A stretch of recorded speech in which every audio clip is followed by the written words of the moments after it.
Voila. Good morning, everyone.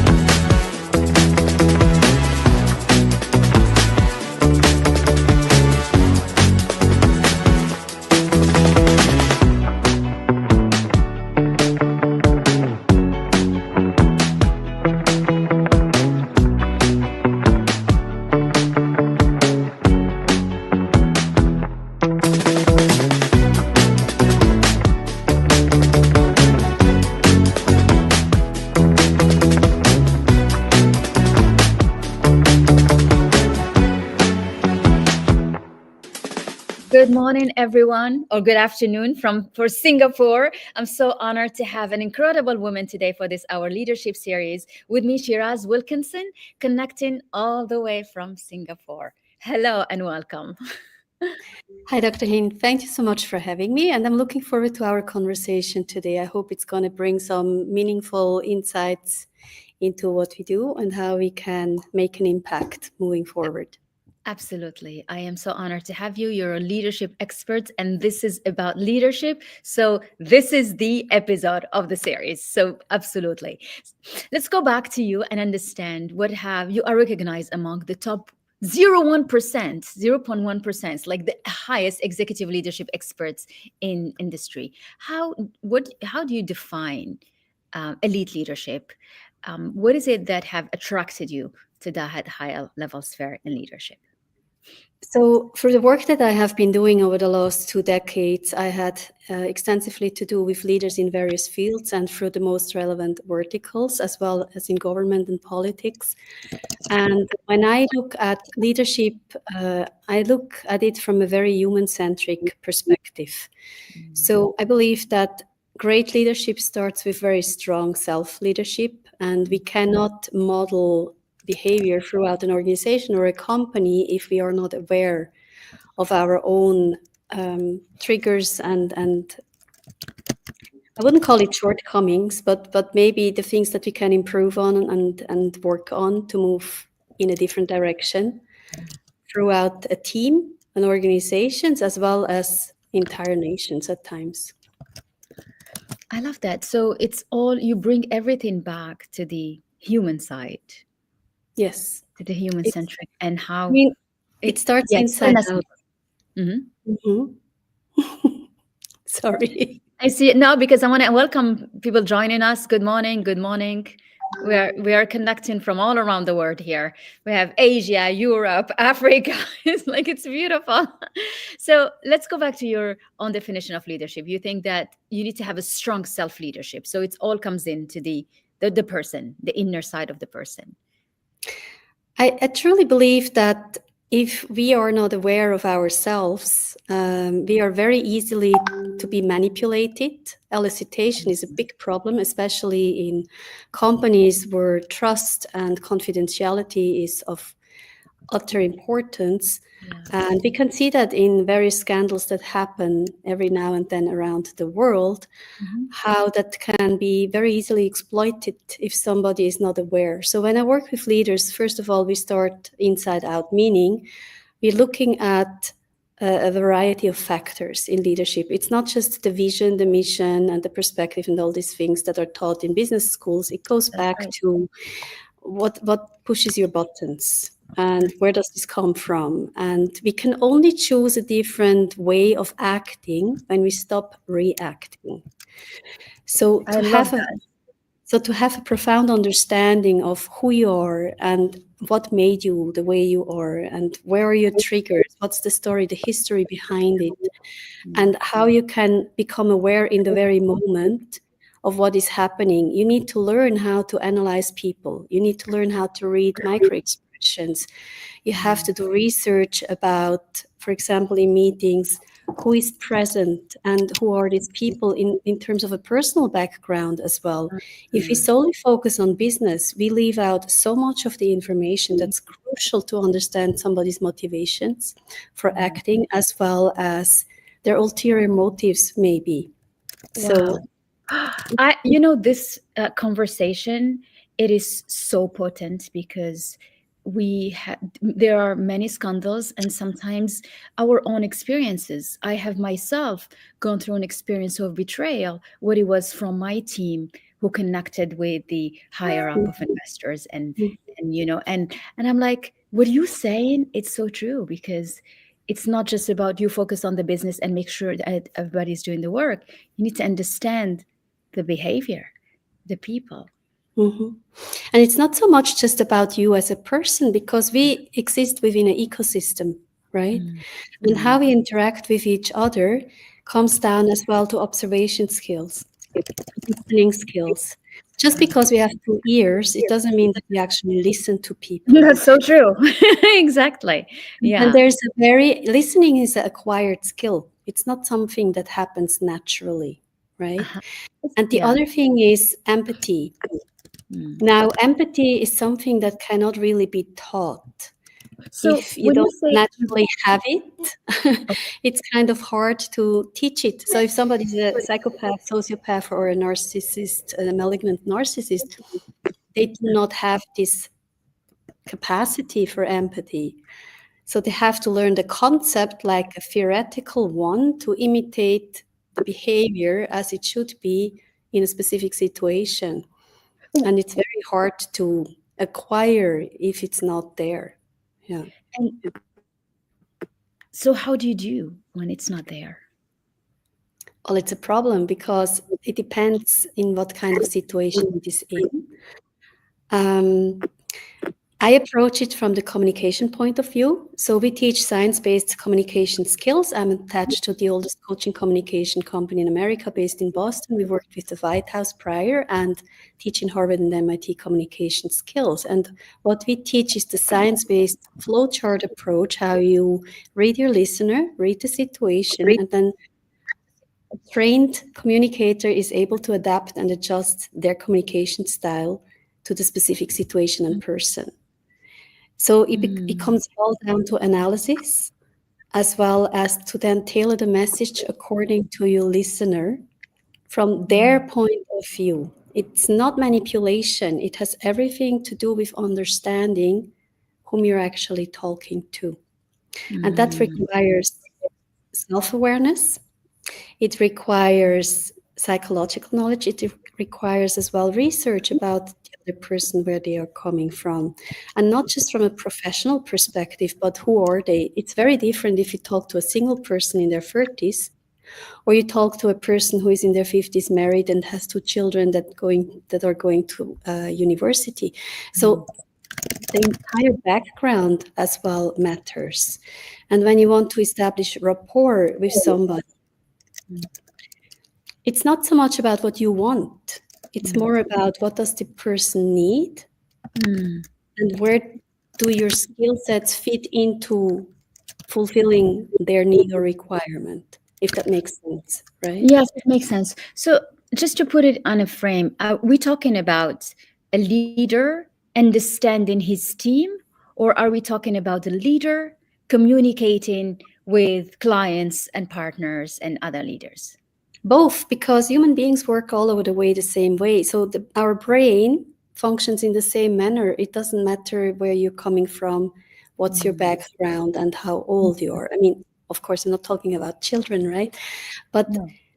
we all have very specific sets of behavior that are you can analyze. So, for example, in communication, right? We're naturally born with a tendency to be either inductive or deductive. Now, a lot of people know that already, but for those who don't, it's like you're either left or right-handed. For those who Yeah, play sport, have you ever tried to play on the side that you're not used to? So kick the football with the left leg if you're a right footer, for too example. complicated.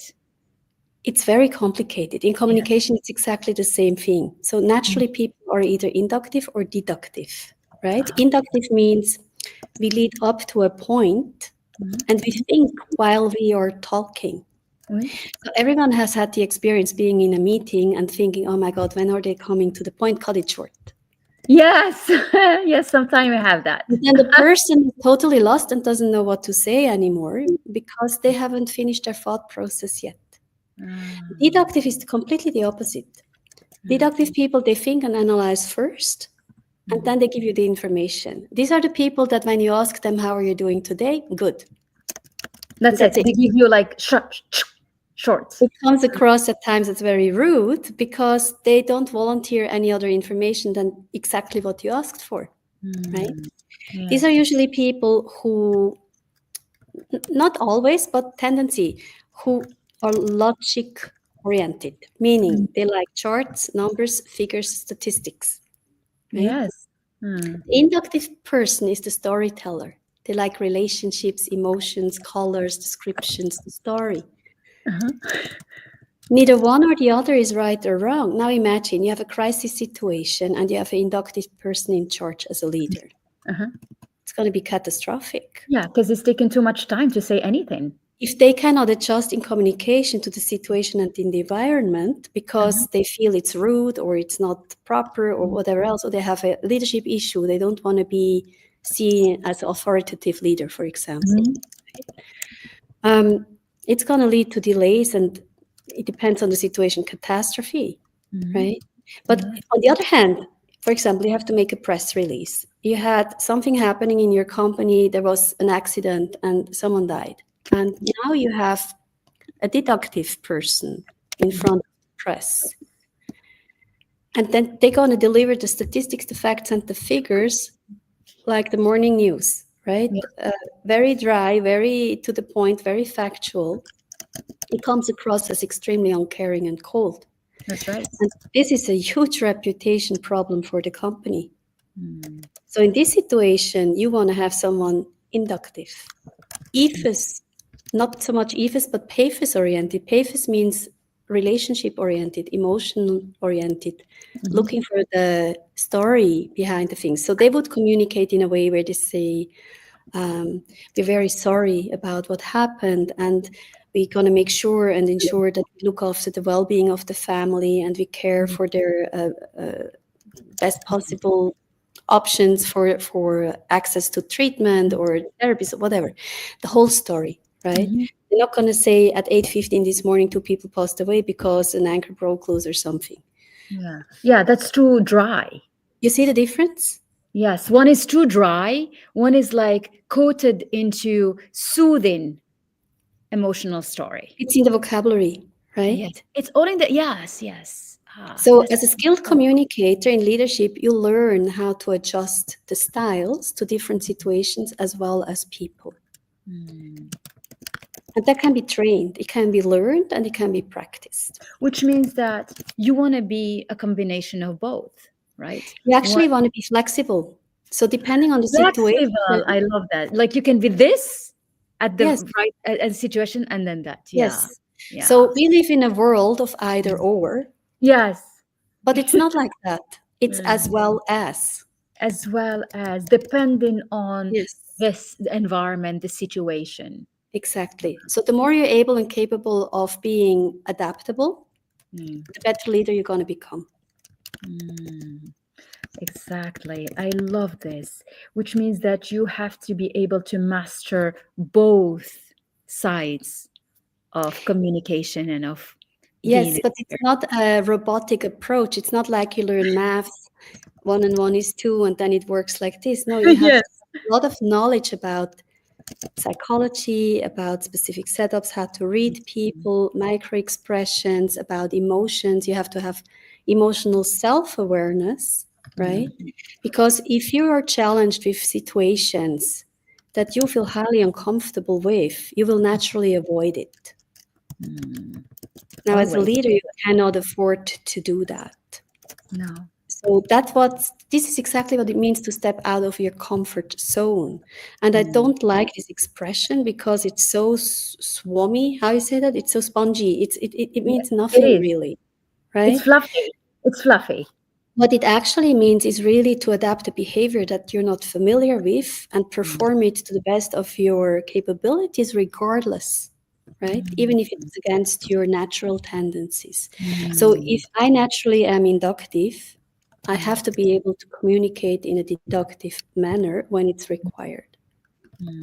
It's like kicking the football with the left foot instead of the right foot, or writing with your left hand instead of the right hand, for example. Which means you gotta be emotionally fit, right? Because when you kick in the right foot, it's fitness. So it's like emotional fitness, I call it now. It's not only you understand, but you're like Yes. fit to be You able have to be able to use both hemispheres of your brain to equal capacity. Yes.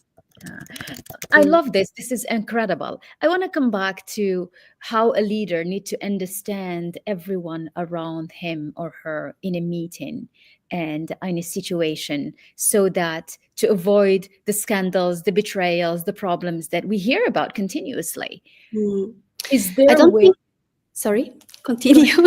No, please. You don't think that? Yeah. I don't think you can avoid it. Mm. Because we can only control ourselves and our own actions. Yes. We have no control over someone else's choices or actions. We can choose how we act on specific After that. behavior, right? This is Ideally, we don't react to it, we act on it. So people show us who they are, believe them the first time you meet them. Oh, yes. Oh, absolutely spot on. You have to believe them. And sometimes we think maybe that's not what they meant, or they, whatever. Yes, we need to believe, because people show us the truth in the beginning. Maybe they're tired, or they had a bad day, or this or that, or here or there. But that Yeah, all we're comes so good at down, giving excuses. that all comes down to self-regulation skills, right? And self-regulation skills you can only develop if you have a certain level of self-awareness. If we're not aware of something, we can't change it. So it's an entire process. Now, you were mentioning meetings. I don't recommend to analyze every single person present in a meeting. No one has the time. That's quite reassuring, because I was like, and I was imagining myself actually sitting. I'm like, maybe in that meeting I should have analyzed this and this and this. I'm like, no, you can't do that. No. This is for key stakeholder situations. Meetings, there's a flowchart approach, and I actually really recommend, if somebody's listening in, how you want to Yes, prepare we have a for a lot of meeting. people listening in. You have a lot of comments. People are loving the exchange. People are saying, yeah, this is completely transformed communication. So what you want to do before you prepare a meeting, most people, they schedule a meeting, set the topic, they meet in a room, I don't know how many people together, 4 to 12 or 20, or I don't know. And then they talk about it endlessly, and everyone leaves, and no one has an idea what was that for, and why we're here, and what's the next step, right? It's a complete waste of time, actually. So if you cannot communicate it over email, then it's required to have a meeting, but you have to prepare for it. And I highly recommend send the information before the meeting and cover the 10 questions. I always repeat that. The 10 question is who, what, when, where, how much, how long, with whom, why, and what's next. Wow. So without having answered 10 questions before you have the meeting, I wouldn't recommend to have one, because there's a lot of research that goes into that before you actually meet up. It answers a lot of the questions already. If you have all the relevant questions covered, send out a memo to everyone who is supposed to participate in the meeting. Give them the information and says, this is the setup, what we're talking about, the outcome we're looking for. Now let's meet up to discuss possible solutions. So the meeting is not anymore about gathering information, because this is something you can do before having a meeting. It saves everybody tremendous amounts of time. And there's no more wasted time and energy. But obviously it takes a lot of work in advance to get it done. So who is involved? What are we going to talk about? When is it going to take place? Where is it going to take place? Which room? Online? Hybrid? What's going to happen? Right? Who, what, when, where? How are we going to do it? And how means, is it a one-off? Is it a repeated series of meetings? What's the expectation here, right? How much? How many times? Mhm. And then for how long? Is it 20 minutes, half an hour, 1 hour? Stick to the time frame. I love that. This is like being in charge. I love this. And Okay. then after that, with whom are we going to do it? So who Mhm. is going to be involved? Everybody has a clear transparency of the people present and who is going to be the decision maker. Okay. There's no confusion about that. But then why do we have it in the first place? If we can communicate it over email or in different ways, there's no need for a meeting. Yeah. So Some you. people use Slack as a platform, right? Yes. Actually, most of the meetings are completely unnecessary. And the most important questions, which nearly everyone forgets, is what's next? Every single person has to walk away with an action step and clarity of what are they supposed to do right now, next, coming out of this meeting. What's the task they have to accomplish?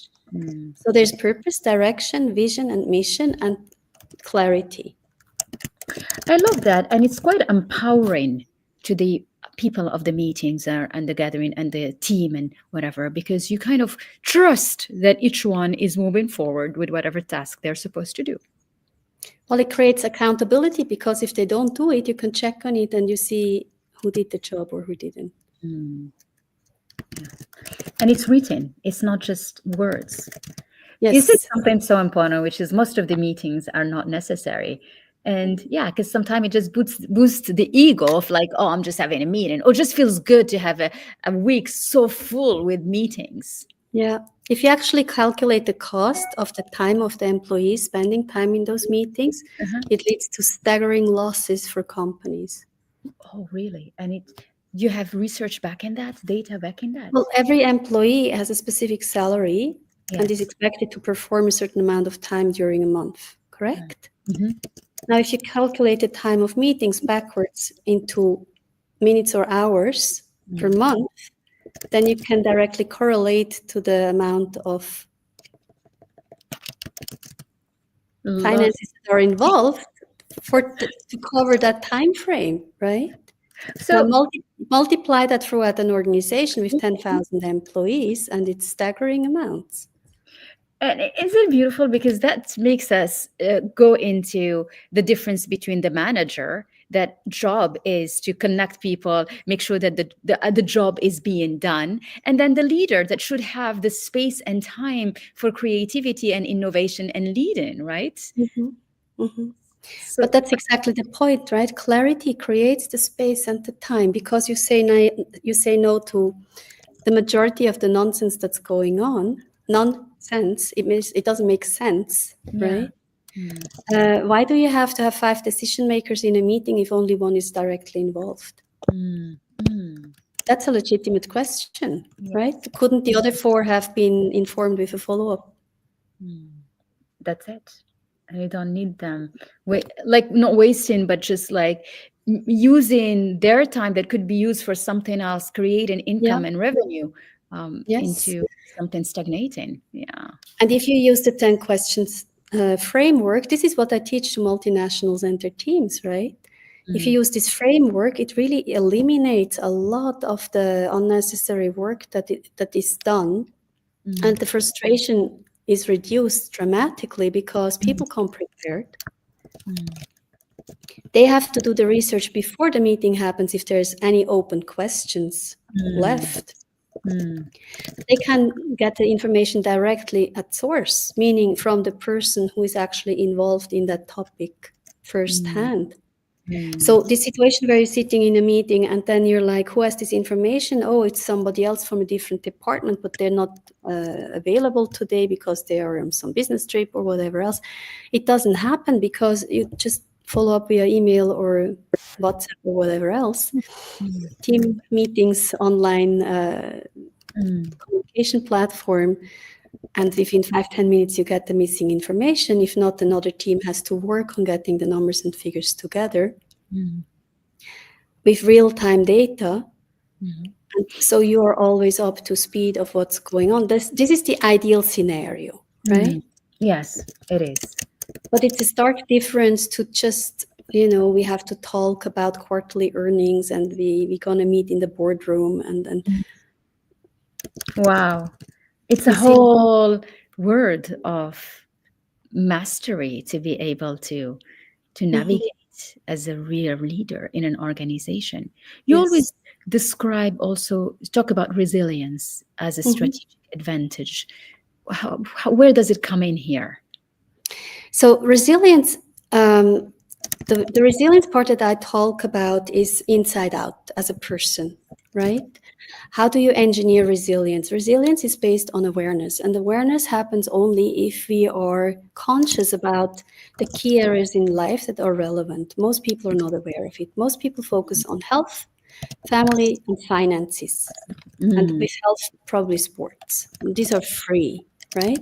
mhm, But actually, there are eight. If we want to create, I call it success engineering. If we want to create a specific outcome in our life, it doesn't matter what it is. If you want to go for a different career role, or you want to move up in the career ladder within organizations, or you're looking for a completely different thing to do.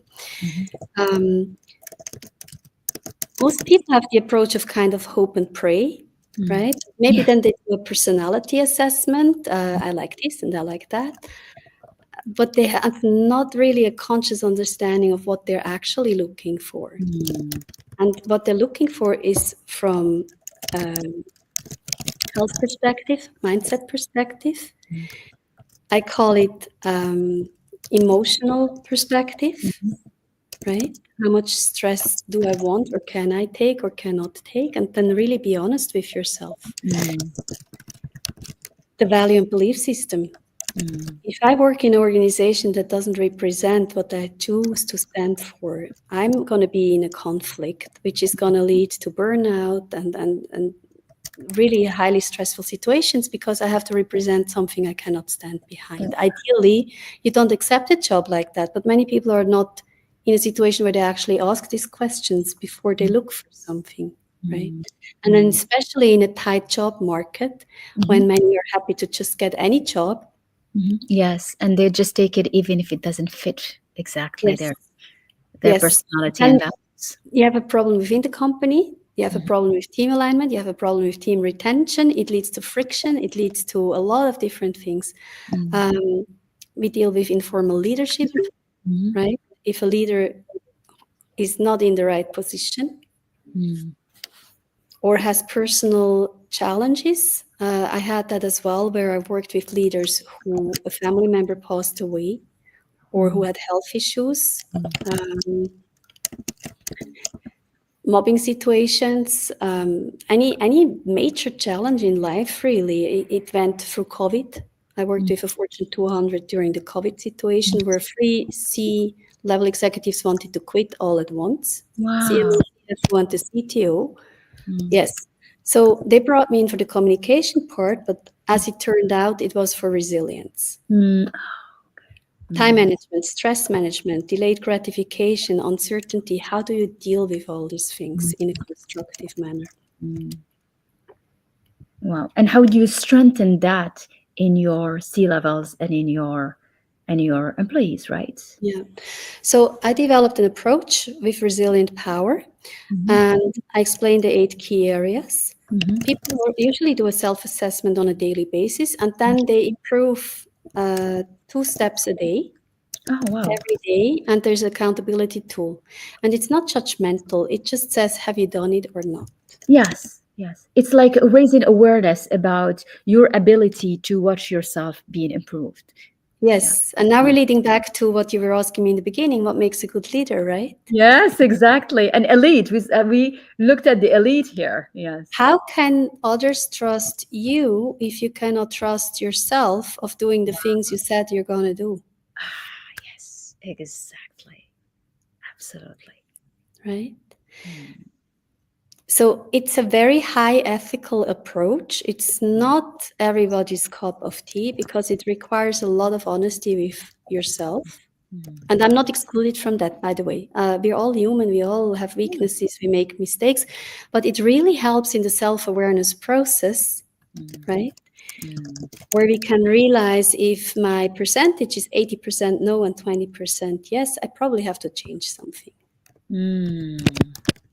I love that. So it's like it has to, you have to watch what's you're feeling Yes. continuously. Like, And to put it really blunt, uh-huh. I call it, it measures how much you BS yourself. It's so true. Because It is numbers don't lie. It's your inputs. It calculates percentage given your inputs. And if you're honest with yourself, then you get the result. If you cheat, you're cheating yourself. You know, no one is going to check on your numbers or what you're doing or whatever else. no So one. either way, you have feedback. You are your own feedback. Absolutely. I love this. This is so spot on and beautiful. And it's like and bold to be able to say the unsaid, right? The untold. Because we don't look at ourselves truly in the mirror and say, what part do I lie to myself about? I think because it's a framework that Mm, doesn't tell you what to do, it teaches you how to think for yourself. mm, It's non-threatening, you know, it's not like I'm going to prove to you you're a bad person or something like that. Yeah, Or because we don't want that. Mm, no, because we all have a good part and a bad part in us. We live in a world of duality, right? Hot, cold, yes. dark, light, tall, small.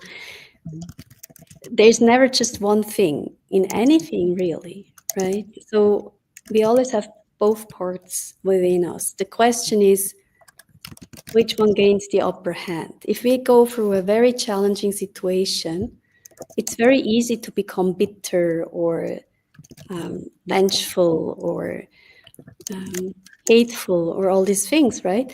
Now, to consciously choose a different path of action actually requires tremendous amount of strength and self-awareness. It It does. doesn't mean we don't have these emotions. It just means how are we going to choose to deal with it differently. Yeah. And to continue on using our intelligence and not let the emotion overwhelm us so that we don't see anything anymore. Yes, I think for leaders, one of the reasons why they are in the position in the first place, they're very good in suppressing emotions, in pretending they're not there, and in disconnecting from what's actually going on. And that leads then to situations as we have seen in the news, you know, when somebody commits suicide or the pressure becomes way too high, because it bottles up to the point where they can't take it And anymore, mm, right? And I'm very happy that nowadays, thanks to COVID and yes, the latest developments with AI and everything else, there's a much higher awareness in terms of how important these skills actually are. Before, they were always called soft skills. yes, they were called soft skills. It's like okay, it's These are luxury. the real hard skills that make you not jump These are out the of the core window. skills, right? The core. Yes. I agree. Yeah. Every Uh, single business action is a human interaction, unless it's automated via AI, of course. But business is about people, and you do business with people in communication with people. Everything is built on that. And so it is in human relationships, in families, at home, with your children, and everyone else. So the nice thing about this is once you learn how this works, you actually can apply it as well in your private life. And you understand people a lot better where they are coming from. So coming back to the prior question, how do you teach empathy? You can learn it through a science-based approach because you learn how to read situations and people. And then you have a better understanding from where someone is coming from. If you don't have the emotional empathy available, you can analyze it and then yeah. come to a similar conclusion. Yeah, this is beautiful. I want to stay talking about this for the whole day today. This is incredible. But we're at the end of our episode, and I wanted, before to wrap it up, just to ask you one last question. I ask all of my guests: is how do you define leadership based on all of the incredible depth and work you're doing with leaders? I personally believe a leader is someone that can adapt to the situation. Mm, There's not one type of right leadership. mm, So sometimes you have to lead from behind, motivating the people and bringing them forward. But sometimes you have to be really authoritative and clear and very directive in what needs to happen, how and in which way to get the results and the outcome that you're looking for. mm, So, like in children's education, in a way, right? If you only apply one specific way of doing things, um, it's going to be very rigid and not able to adapt to very specific situations. I think it's a disservice in many ways if someone only has one specific approach. It's like with the seasons. You have summer and winter and autumn and spring in certain areas, right? Now you give the advice to somebody, oh, let's say it's January, you have to put on a thick winter jacket and gloves and a yeah, shawl and winter boots, otherwise you're going to fall sick. mhm. Okay, someone is following the advice, is doing all that, but now we're in summer at 30 degrees. What are they going to do? They're gonna take it off and be in the summer cloth. You didn't tell them. Leadership is exactly the same thing. There's not one right way. You have to really be able to read people, read situations, read requirements, read the room, be able to gain insight and information from geopolitical situations, changes of law and regulations, and whatever else is going on in the world, especially now with AI and developments in the tech space. It's going at such neck-breaking speed. Mm, It's really hard to keep up. yeah. But avoidance never has solved any issue. So I think the very first trait as a leader is to be honest with yourself. I love that. I think this is the most beautiful conclusion we can just to conclude this. It's really honesty towards yourself. When you say integrity is first towards you and then the rest. Yeah. If you can't believe yourself, then how are others going to believe you? Absolutely. Absolutely. Yeah. Beautiful. Well, thank you so much. You gave us so much insight into the behavior of a leader. You gave us tools, the 10 questions. I have them. I even took notes of them so that you remember them. You gave us many things. And if whoever wants to know more, I will drop the link for the work that you do and to enlighten all the leaders around the world. I'm not sure if I'm enlightening people. I just connect the dots, right? Um, Yes. when you have a lot of understanding of how things are connected, it's actually not that complicated. Human beings are not that complicated. We always love to think we are this very special creature walking on earth, Mm. but it's actually really predictable in behavior, Ah. in psychology, as well as in how things are interconnected. It's a Because we follow pattern. patterns, right? It's a pattern repetition through It and is through. a pattern written. Unless somebody is so aware that it changes the patterns, like, okay, this one doesn't work, let's try this one, let's try this one. But this is somebody like you or like me who understand that we got to adapt to things and change if you want different results each time. So you're Yes. like, okay, I'm doing it differently this time. I'm doing it differently this time. Yes. And ideally, when you use science-based approaches, you don't just do it differently with trial and error, you Mm, do it differently actually getting the results. yes. Mm, And the results that you were looking for. So when I work with people, in the beginning, I always ask them, what do you want to achieve? What's the end goal? What's the target, either KPI or behavior or change or position that you want to achieve or whatever? And then we work towards that until achieved.